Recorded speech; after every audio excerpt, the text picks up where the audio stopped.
Hi guys, it's EsoPa, and today we're going to be taking a look at a ladder deck that I've been playing very recently. That's taken me to 5,200 trophies as a level 12, and I've been finding a lot of consistency with it.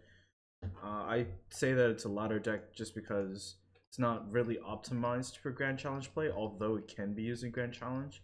I just know that I've been seeing a lot more success with this in ladder due to the short OT, the short overtime. This deck has a lot of potential to stop really any big pushes, really any small pushes for really small elixir. Really, it's a really efficient deck. Doesn't require a building, as you use Minipekka. One of the few decks that really employ Minipekka well.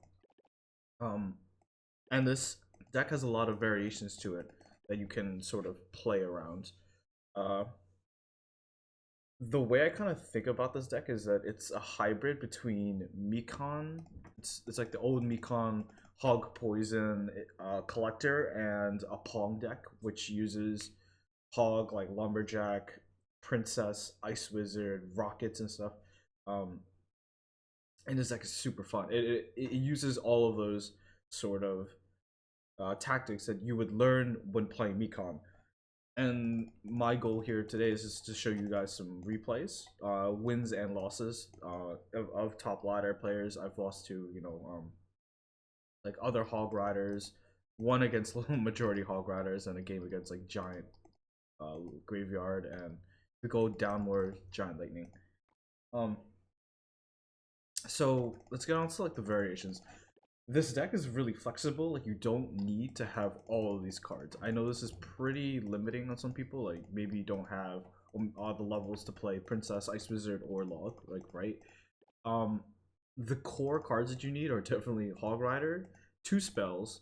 It can be like anything. It can honestly be Zap Log. It can be Log Rocket. It can be Poison Log, Poison Zap. Whatever kind of floats your boat. You need the Minipekka, so you need two spells, a Minipekka.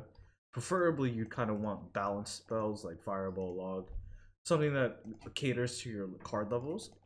You want two Psycho cards. The best two Psycho cards in the game are Ice Spirit and Skeletons.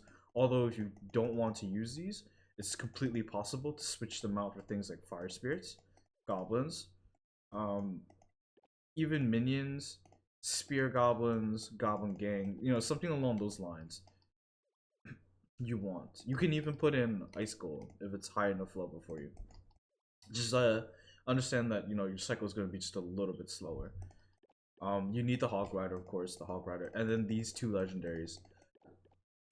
I would say that the Princess is almost 100% required, just because of her ability to dual lane pressure and her ability to reach towers without much difficulty. She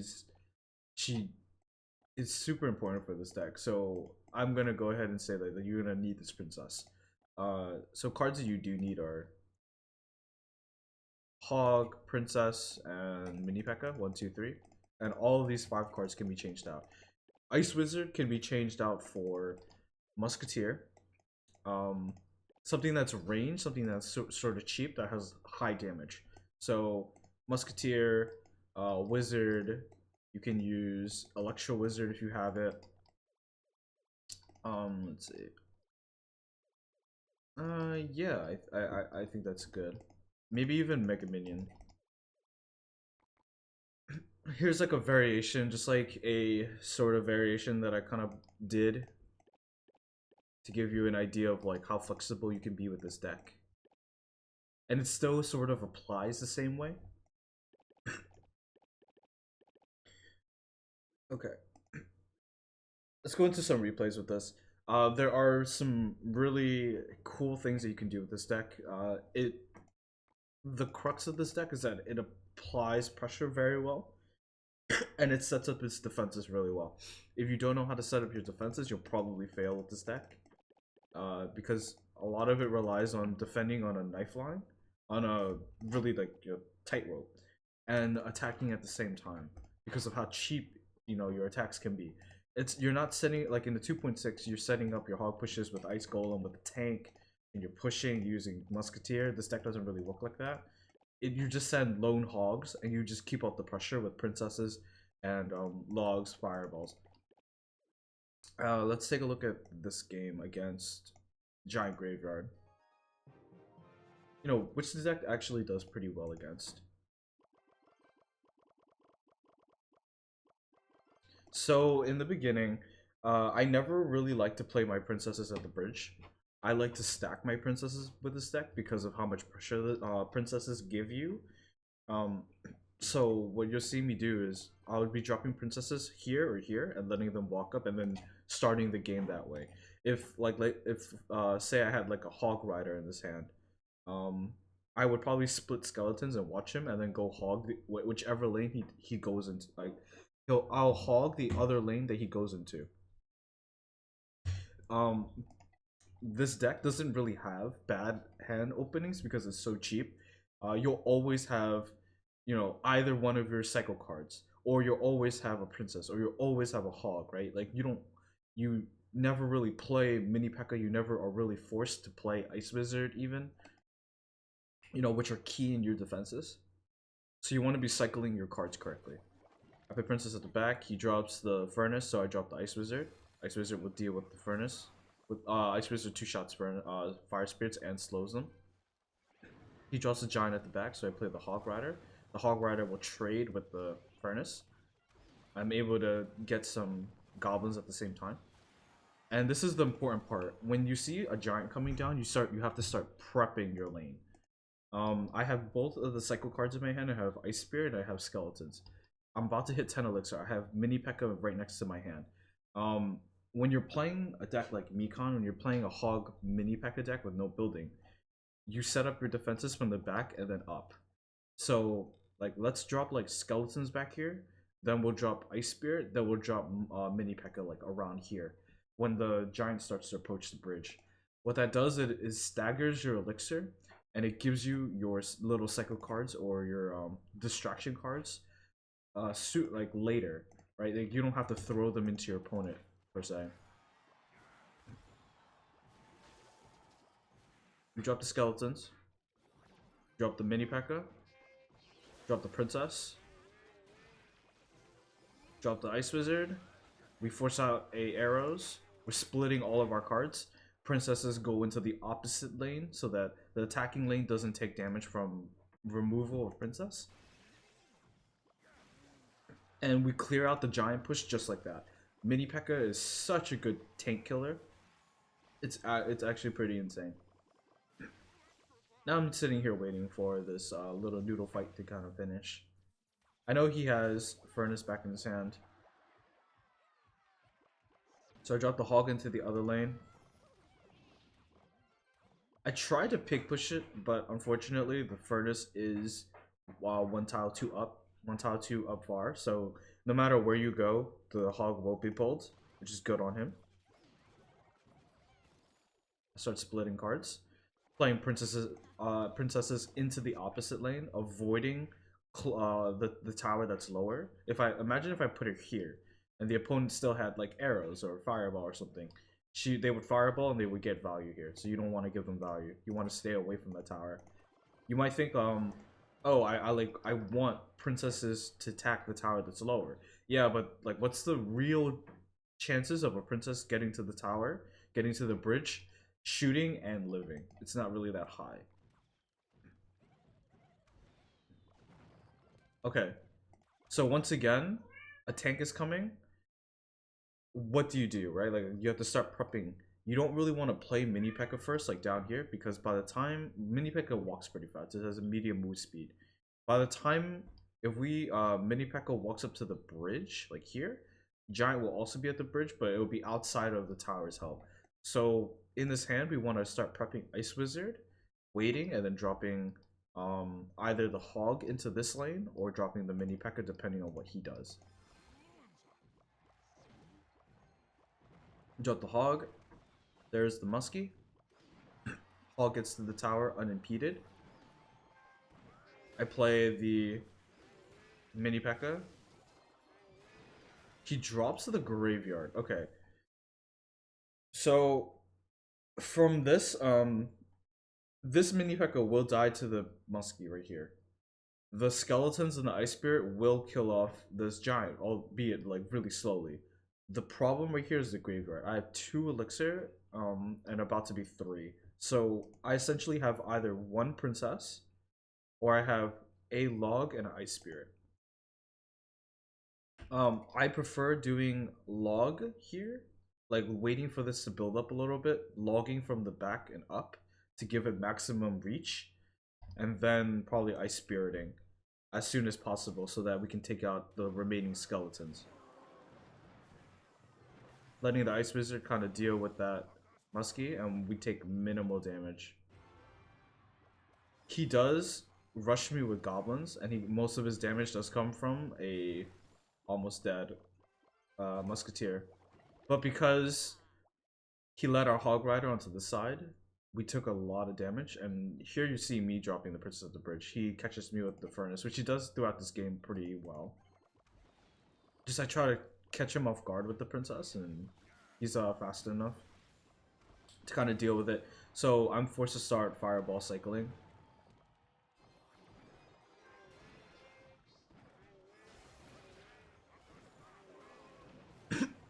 I log everything back. The giant does get a hit. He starts putting everything at the bridge. He knows that he has to kill me now. He catches me again with the furnace.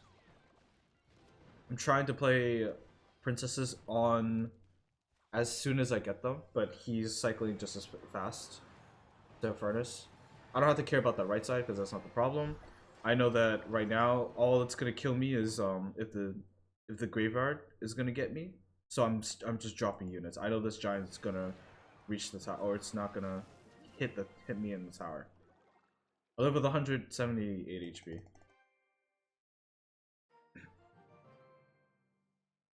Okay, let's see. I think we should do this replay right here. We're also going to take a look at this loss over here to Isa that I want to kind of take a look at.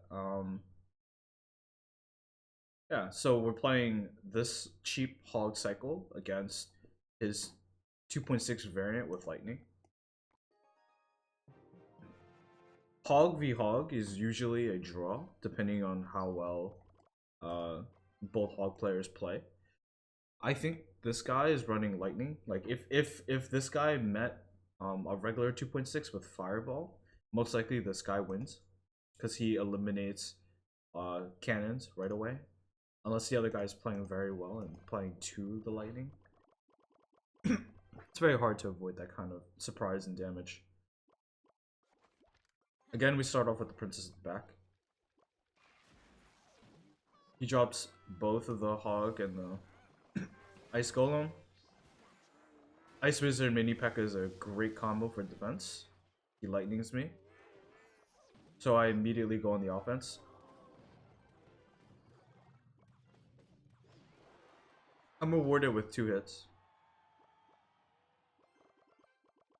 Now again, the board resets. I now know he has hog lightning. So I need to be careful about how I set up my defenses. I put the princess at the bridge because I know I'm still ahead after all the pushes, and I want to be forcing things out of him. And I'm getting damage on the right side. This is not a call that you would, like, I know I said in the beginning you want to be stacking princesses, but I make this call because I know exactly where I'm at in the game and what I kind of want to do. Seeing that it's a hog lightning deck, I know that the only thing he can kill me with is sort of like either skeletons, which I was ready with log, or he kills me off with musketeer. But either way, I force out good trades on my part. Alright, so if you're me in this game, right, and you know that he has lightning, I'm about to hit 10 elixir. I don't really want to play Minipekka, but I have to play something as I'm about to hit 10. What do you do? If you play Ice Wizard into this lane right here, there's a potential to lightning it. And if you play Minipekka, you lose your tank. You lose your hog killer. So I actually drop Ice Wizard into the right lane. Uh, you might drop Ice Wizard here, but I know that he has Lightning. I know that if he drops Hog and then he Lightnings, he gets value. I know I could probably still defend it, but I don't want to give him that eye. I'm gonna force his Hog into this lane because you can't push into the Ice Wizard lane. Um, all I'm saying right here is you cannot push into this lane, so you have to push into this one. Unfortunately, this is the low tower one, so I'm gonna be trying to play around his Hog and Lightning.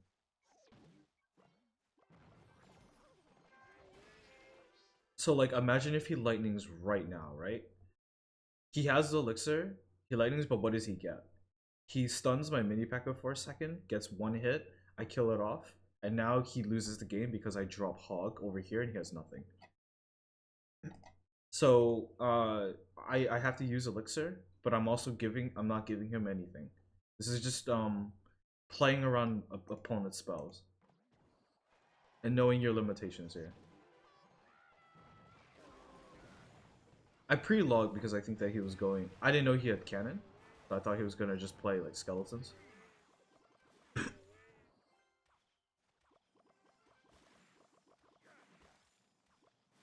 The pre-log is what puts me behind here, so I need to play defense. So I'm sitting here waiting. Muskie is played next to the tower that's low, so automatically I'm gonna fireball. If he plays it over here, I kind of have to wait, and I probably want to pre-fireball like here, just to hit like a hog that's gonna come out with the muskie instead of hitting the muskie in a higher tower. Uh, but the reason why he plays the muskie here is to prevent me from pushing into this lane. You know, the tower that's lower. Just fine. It's totally fine.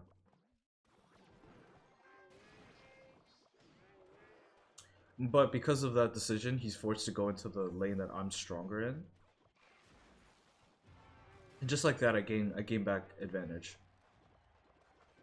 Princess at the bridge, I want damage. He logs me. I drop Hog Rider. He drops Cannon. Now I know that he's going to be attacking this left side, and I have to be wary of lightning.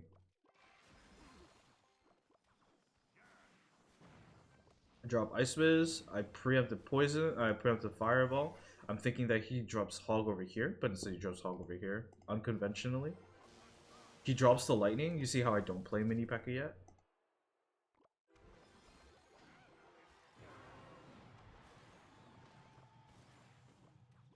I'm trying to avoid giving him lightning value. He does take out the Ice Wizard, however.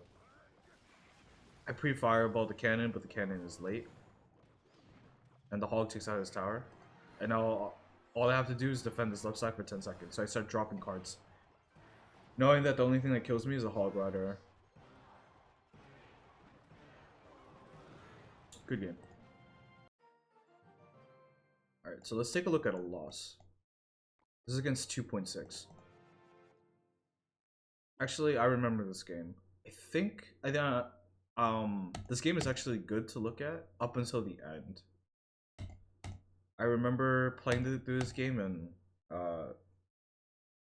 I got brought to another window all the way toward the end, so you see me lag out a bit, and then he just kills me. But yeah, actually, we'll not take a look at that. Let's take a look at the bait one.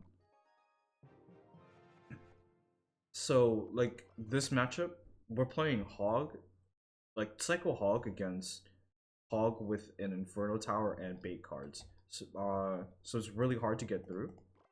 To see like what we could have done better here. He throws Goblin Barrel. We log her out. Ice Spirit, he plays Princess into the right lane. I'm looking to Fireball it, instead he plays Inferno. So I'm not really gonna find Fireball value. Drops Hog, Princess, and the Minipekka. Goblin Gang.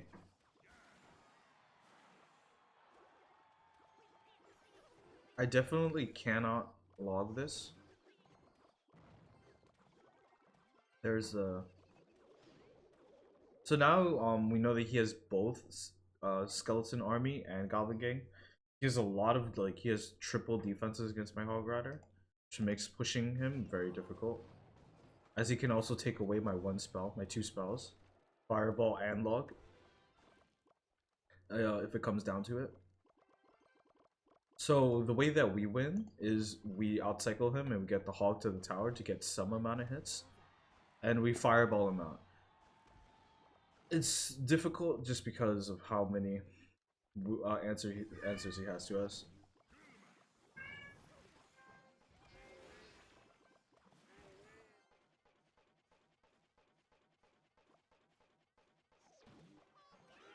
I'm letting that push go. I'm trying to pre-log here, and I think this is where I lose like almost instantly. So I tried to pre-log knowing that I guess I didn't know that he had Inferno in his hand. Or at least I didn't play like he had Inferno in his hand. This could be a game-winning move, assuming that this wasn't up. But now I don't have Log, I don't have any Elixir, I have Goblin Gang Skeleton, Goblin Gang Goblins on me with Goblin Barrel. And look how fast my tower goes down. One mistake. Maxed out Goblin Barrel takes out my tower. Just like that, we lose because we cannot break through. This game is really tight, and it's almost no way that we can get past this.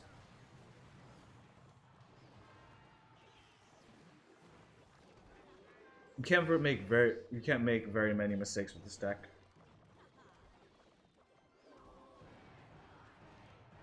So in the future, probably take it a lot slower. Try to outcycle the Inferno first. And then try pre-logging or try pre-fireballing, and then keeping up defenses as best as possible. Alright.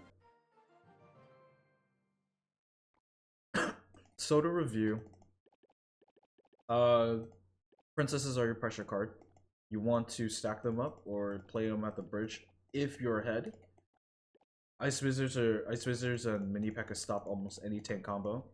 Cycle cards help you cycle and help you, defend very cheaply with your princess. Your two spells are going to help your Hog Rider get through. This can be Rocket, this can be Log, this can be Zap, this can be Arrows even. There's a lot of variations here that can work.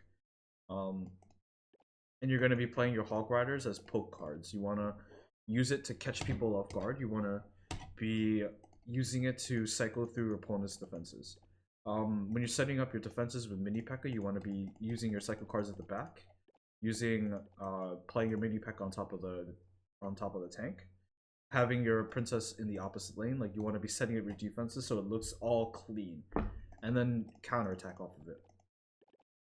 And that's kind of all there really is to this deck. It's mechanically very fun. You're always doing something. You're never really just sitting there and waiting for Elixir, unless like the board is cleared. Alright, so if you enjoyed this deck, definitely give the video a like, subscribe, comment, and I will see you guys later. Thank you guys for watching.